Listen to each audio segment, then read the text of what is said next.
Саламатсыңарбы балдар. Бүгүнкү сабактын темасы кызматчы сөздөр. Анда сабактын максаты менен таанышкыла.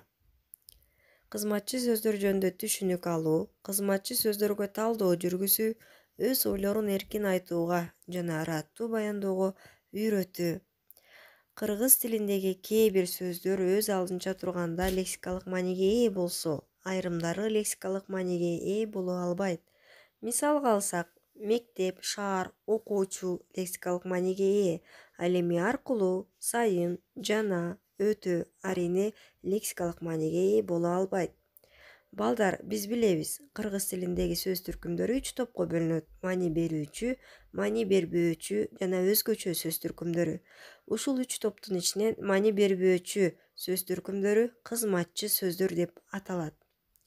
Кызматчы сөздөргө кененирээк токтолсок, өз алдынча турганда эч кандай лексикалык маанини билдирбеген, сүйлөмдөгү сөздөр менен бирге айтылып, кошумча маани берген, сөз менен сөздү, сүйлөм менен сүйлөмдү байланыштырып турган сөздөр кызматчы сөздөр деп аталат.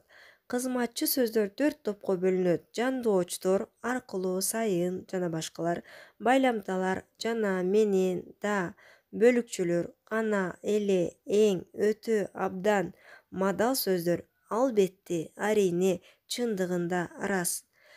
Сабакты бышыктоо үчүн төмөнкү сүйлөмдөргө көңүл бурсаңар.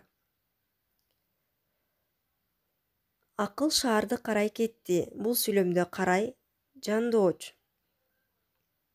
Айдар менен Акылай глобустан өлкөлөрдү карап жатышат. Менен байламта. Албетте балдар кышында чана тебишет. Албетте мадалдык сөз. Сүрөттө жалаң балдар ойноп жатышат. Жалаң бөлүкчө. Анда үйгө тапшырма: кызматчы сөздөр деген теманы кайталап, жана сыяктуу деген сөздөрдү катыштырып сүйлөм түзөбүз.